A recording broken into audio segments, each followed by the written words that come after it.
Welcome to this very special edition of the KJ Masterclass Live, the show which ensures that you profit from your time spent here with experts, either through their industry insights, information, or simply learning from them.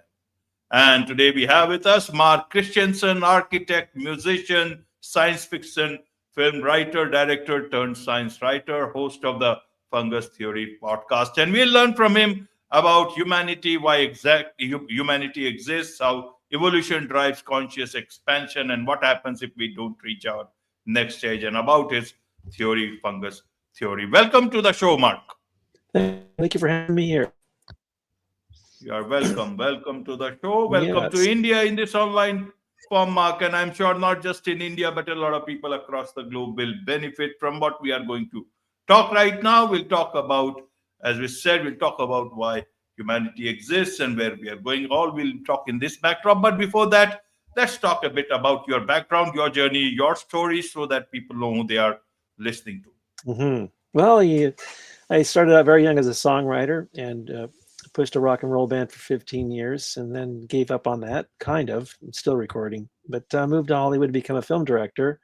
And so I made a thesis film science fiction called Boxhead Revolution, and then went on to make a kind of a major motion picture with Danny Trejo. He's kind of a popular movie star.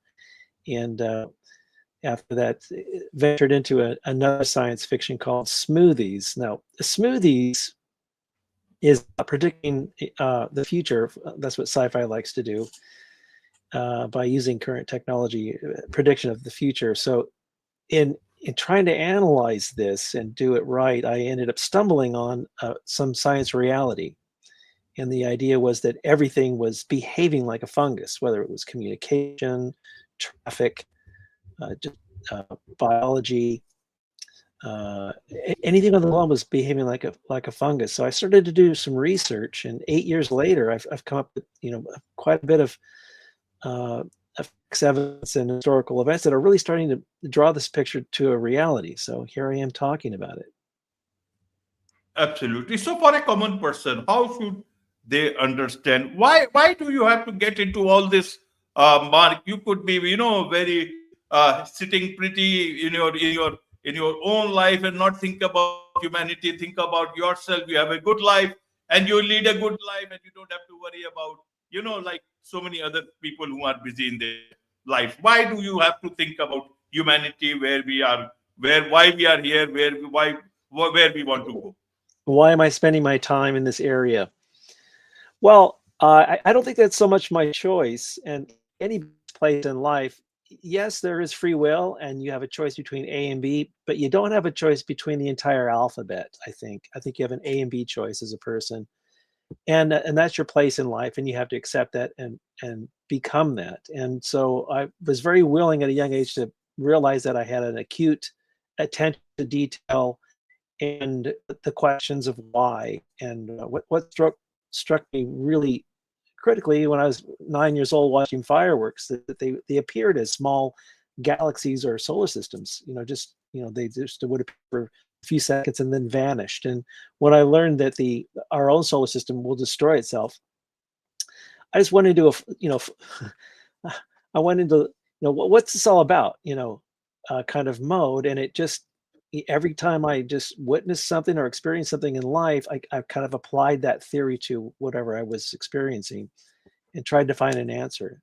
And I think after so many years, in the mid-50s, it became apparent that I could just naturally put it all together. I don't like explaining it other than that. So, fungus theory. Absolutely. Yes, Mark, you were continuing because there was a slight bit of a break. So I thought, if you want to continue. I don't know whether I interrupted you. No, you're fine. But your question early on was, why are humans here? So let's talk about that. Because humans are present today, and we can be very objective to what that animal is ourselves, it's kind of the ultimate concept of all concepts. So if you look at the universe and things that we experience in life as concepts, I don't think there's a better concept.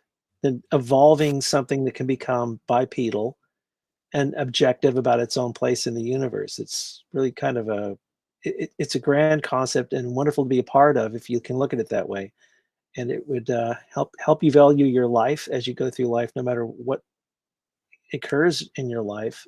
You can understand that you're a part of the greatest concept that there is, becoming human. Absolutely. And Can you, yeah, carry on, carry on. yeah, why then? Because where there's nothing, being a human is actually quite astounding. So why nothing? There's a lot of talk about that in the science world today. That why not nothing? Well, there's it's easy to answer and humans, us today, we're at a stage of growth. We were not this human, 5,000 years ago or 1 million years ago. We weren't this human today, and we are not going to be this human in 500 years from now or 1 million years from now. Uh, so that's really the grand picture of evolution that you should see yourself in to understand the scope of what's actually going on. Now, because there's an end to Earth, which is really the focus of fungus theory, because there's an actual end to the Earth, what is that? I mean, that's puzzling. Why all this chaos and education and trying to stay alive longer than we normally would? Why is everything uh, all data entry and critical? If the world's just going to end, why don't we just go to the beach, relax, and have a family reunion every weekend, drink the same punch, just enjoy life? Because the end of the Earth is really the answer to all these questions. So why end it? Because if you see humans growing more consciously with conscious growth as decades and centuries evolve, well, where does that lead us to as we face the end of Earth? It leads us to leaving the Earth to survive the end of Earth. And that too is another great concept, that an animal can start from bacteria, grow into bipedalism, and actually save itself from the end of its birthplace. Ultimate concept. And we're a part of that. Absolutely. So I want to understand still the purpose. Is it when we talk of end of Earth, do we talk about end of humans or do we talk of the physical end of Earth? Because in between there is something called nature, and we are, tinkering with nature. So it may not be end of Earth, but it may be certainly end of humans if we continue to move the way we are. The cockroaches will still be there. Some of the animals will still be there. Help us understand from that point of view, Mark. Yeah, well, it's called the Necrobiocene, and that's the last epoch for biology. So as the temperature increases from the sun, not from our own destruction, and I think it's good that we're destroying our own Earth. I'll tell you why that's positive in a second. But as the sun does what it's naturally supposed to do, you talked about nature, it's very natural for the sun to grow into a red giant and destroy whatever planet or biosphere that's been going on. I mean, this is a system, and it's systematically doing that. It's blatantly obvious. So why have this system? Because it's about conscious growth, not consciousness per se, but about the growth of that consciousness. And if you and I had it our own way, we'd go to the beach. We wouldn't be having podcasts and broadening the minds of human beings, right? But because we're driven to doing that so that one day we're capable of developing the technologies to leave the Earth before its end as a system that's enforced. So I don't want to use the word forced because it kind of takes away all of our human inspiration and the things we do try to achieve as human beings. But if nature had its own way that way, we would just be couch potatoes, all of us. So we're enforced to behave this way and survive, prolong the lives of each human, so we can be alive longer, to enjoy our families longer, and just enjoy our life as we have it. And that is going to extend into the the cosmos, from Earth to the cosmos. We'll be doing the same thing of trying to leave. And the thing that enforces that is the encroaching rise of the sun heating the planet. So as it slowly heats, and if I could talk about fungus theory a little bit, it's all one fungus. All the animals, plants, and insects and diseases and viruses that we are on today are one continuous evolving fungus that originated from one single fungus 2 billion years ago. And this is all scientifically documented. So since we all came from one single fungus, plant and animal, we are still all that same single fungus developing a spore, which is whatever that fungus can produce, can leave, eject from that fungus, which is the human being, obviously. That's the only thing that's capable. Not the human being today, but as we evolve in the next 100 million years, we will become space-capable animals and the technology behind saving us from the end of Earth. Absolutely. So I want to understand. Let's bring a bit of God into this. It means why did God create things like this? He could have just created the ultimate version that he wanted us to be. It means in we call it the grand design of the universe. In this Yeah. grand design of the universe, in the nothingness of the universe, why did God create something called Earth and then human beings and one fungus? Means, should we look at Earth as our home, or should we look at it only as a temporary destination and that we have to eject, because that one fungus will eject from this particular place and move into in another part of the space? Well, you're asking the ultimate question, and I'm glad, because the answer is maximum conscious growth. And the reason why I say that so confidently is because if you look at today and all the history of the growth of consciousness, that's a product. It's a product that didn't exist before. And if you do enough research and study on this, you'll see that there is no other way to get conscious to grow. You have to do it biologically, very slowly through billions of years. That's how you get a consciousness to grow. So you're involved in the great concept of conscious growth. And why the end of Earth? Because if it didn't end, we would stop progressing in that conscious growth. So look at it in two phases. There's the birthplace of consciousness, which is Earth, or any biospheric planet in the solar system and the universe, galaxy, universe. And you're growing a conscious to its maximum. So the biosphere is just the birthplace of consciousness. I call it a premature conscious growth. Anything that's terrestrial is premature. But by the time that you've done enough technological advancing and genetic advancing to survive the end of your biosphere, you've now you're not being accountable for all the history and the story of life that was on your biosphere, and you're taking it into space, and you're continuing on your own accord entirely. So there is no God, kind of. It's you become your own God to yourself. You've built your own biosphere and your own altered your genetics to be able to live in that biosphere, and you have to do it so that it lasts forever. You can't do it for just temporary, like 1 million years. You have to survive the calendar of the universe, which is 3 trillion years. I'll tell you why. So when humanity is in our space, leaving Earth, and we survive the end of our Earth, we will be considered a matured consciousness.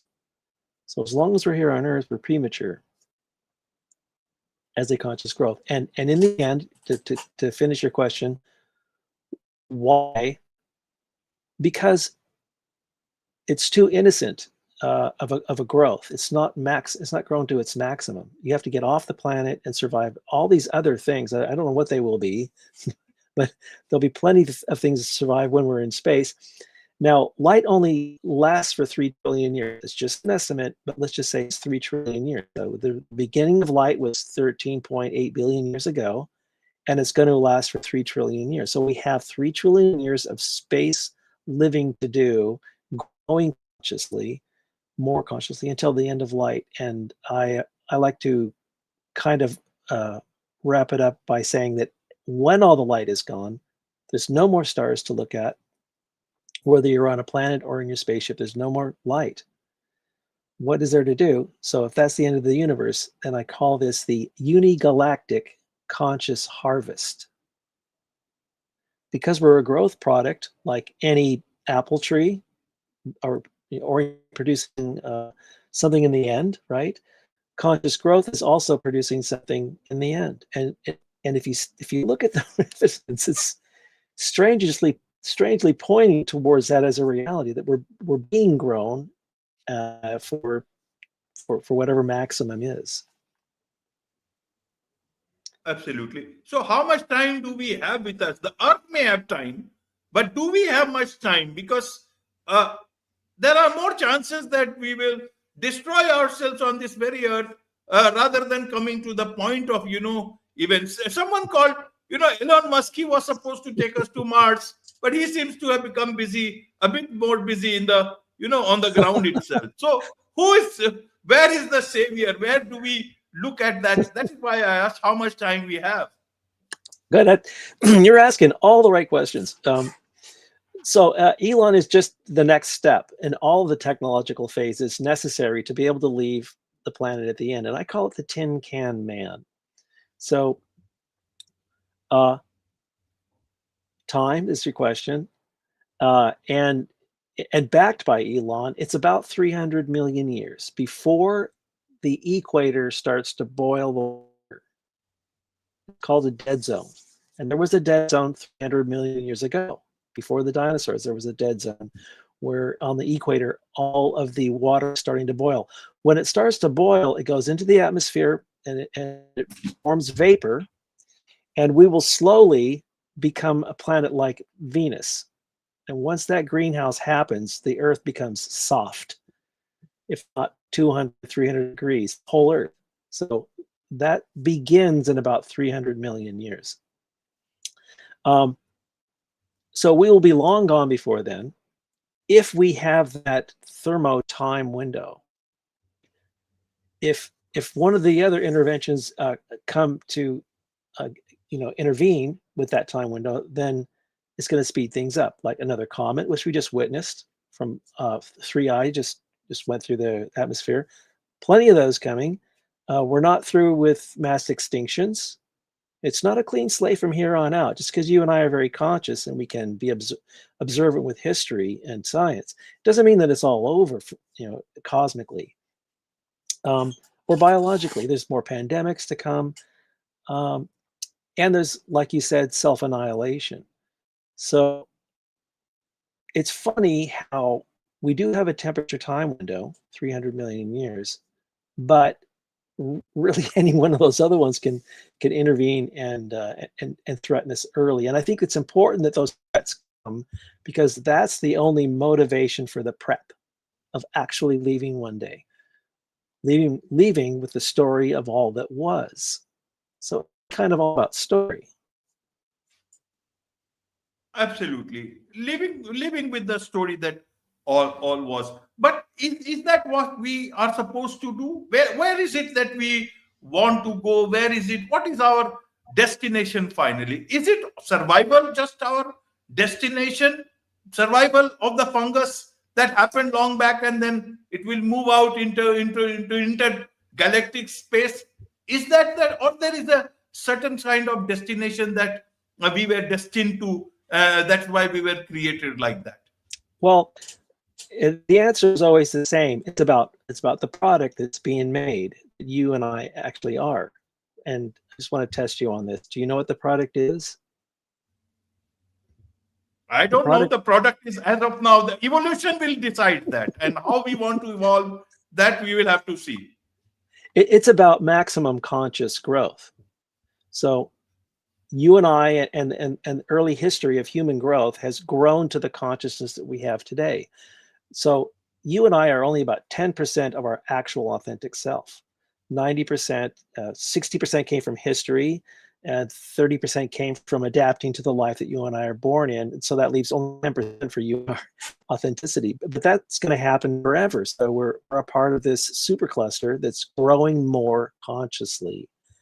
And there's an end to that on Earth. We'll have done all the things here. We'll have experienced everything here. We'll have grown politically and technologically here, there won't be anything left to support that growth of consciousness terrestrially.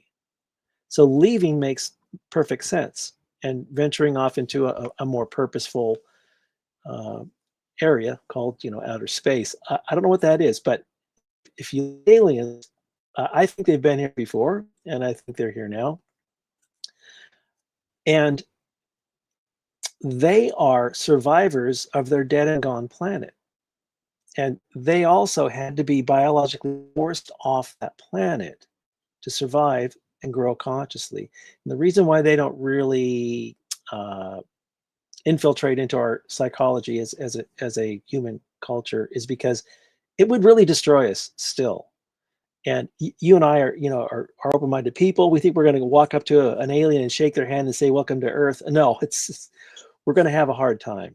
And I just heard a story the other day that President Nixon drove to Jackie Gleason's house. Do you know these two guys? Do you know of President Nixon and Jackie Gleason, the actor? I don't know the story, but President Nixon, everybody knows. Okay. He went to a famous actor called Jackie Gleason because Jackie met him on a golf course and said, I've got these questions about aliens. Well, Nixon drove to his house and picked him up. He says, "I'm going to show you something." Took him out to Area 51 and showed him 5 alien bodies in what back then were in Coca-Cola coolers. Were the flat coolers that had glass on top. I guess that's all they had back then for cooling, right? To keep a body cool so it wouldn't rot. But he said, Jackie got home from witnessing these bodies. He was never the same man again. So that's an example of what would happen to you and I and everybody else if we actually really witnessed, another being from another planet. We will be ready, and I would say the natural way to invite that idea into life naturally is when we actually need them. So self-annihilation may be the event where they go, "Okay, we're gonna turn off all your nukes. You can set them off, but they won't blow up," and then they make themselves present, and we're like, "Oh, thank goodness!" Or maybe one nuclear bomb will go off tragically, and will condition us to need an alien to come here and stop all the other bombs. That would be kind of a natural invitation to the exposure of that. Absolutely. So, what do you mean by maximum consciousness? Means what is this state? And if some people on the earth have got some amount of better consciousness, will they be the representatives of humankind actually? Because most of the earth is still looking for food and water as we understand it. Maybe some parts no, but most of the parts, if we look at the reality, it's like that. So how do you see it from that point of view? Yeah, the indifference of human suffering and that phenomenon that's absolutely uncontrollable. The way I wrap that up is that the collective consciousness, which is every mind together on the planet, is contributing to the growth of consciousness. And either to grow consciously, you can't streamline it. It is completely organic and massive. It needs every single conceptual idea coming into this growth process to be able to adapt and leave the earth and become intelligent one day. And there's no clear answer to that other than you would just look at it like, well, it's just consequential that every human, no matter what condition they are in, they're mentally capable or not, or just if they're just born in an area that they're starved of certain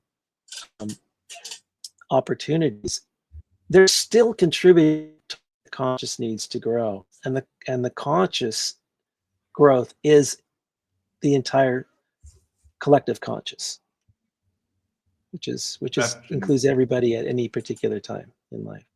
And it grows, and really quickly, it only grows technologically. So until we invented the spear, right? We couldn't really draw a line in the sand and say, this is my territory. This is my family and my tribe behind me, behind the spear. Don't cross my line, and I'll defend myself with that spear. That technology literally started civility. So it's always that. It's always that you can't go without technology. So, I mean, most of our laws were really written from Italy 2,000 years ago. We still have the same kind of thing, but that was when the birthplace of those concepts really happened. And then from Greece, basically music came from Greece, and a lot of other philosophies came from Greece. But that was the only technology that can happen at that time. So you can see the growth of technology pushing consciousness forward. And as we need to leave the planet one day, building those technologies will actually help us become more conscious. So it's about conscious growth. Absolutely. From a common person's perspective, how do they achieve this conscious growth or maximum consciousness while they are still struggling with bread and butter and AI and so many other things? Good question. See, it's just the natural process that some people have and some people don't. They will never be, some people will never be as conscious as you. You're extremely intelligent man, and you have a lot of knowledge. They're just not going to. So it's not like that person has to match your conscious growth as an individual. They're just another person contributing to the giant supercluster of conscious growth, the collective. So there's individual consciousness, and then there's the collective conscious, which is really what it's all about, is the collective. The collective needs each and every single individual as a contributor. Even mentally impaired people are major contributors to the growth of consciousness. And the empathy that comes along with that, it refines people to be able to be better empathetic contributors to conscious growth. So it's not that the mentally impaired isn't helping; they're helping other people become more conscious. And every job somebody works, every job from the manpower on the planet is a contributor to the development of technology. If you're selling insurance, right, or if you're selling sunglasses at a flea market, believe it or not, help somebody else actually build the technologies. So it's all contributing to the technology that advances conscious growth. Absolutely, absolutely. There's so much to learn about all this from you, Mark, and I'm sure a lot of people would want to understand more about you, more from you, from your podcast, and so much things that you talk about. What's the best way for them to do so? Well, you can watch these podcasts, or you can buy my book. Now, my book is kind of a textbook. It does explain a lot, and it's very earnest in its presentation, but it's kind of a textbook experience. But you can get a lot about just reading one chapter if you want, and that's all I have so far. I hope to become a professor of this science one day. Absolutely, absolutely. With this, it's a wrap on this very special edition of the KJ Masterclass Live. Thank you so much indeed for joining us. Thank you.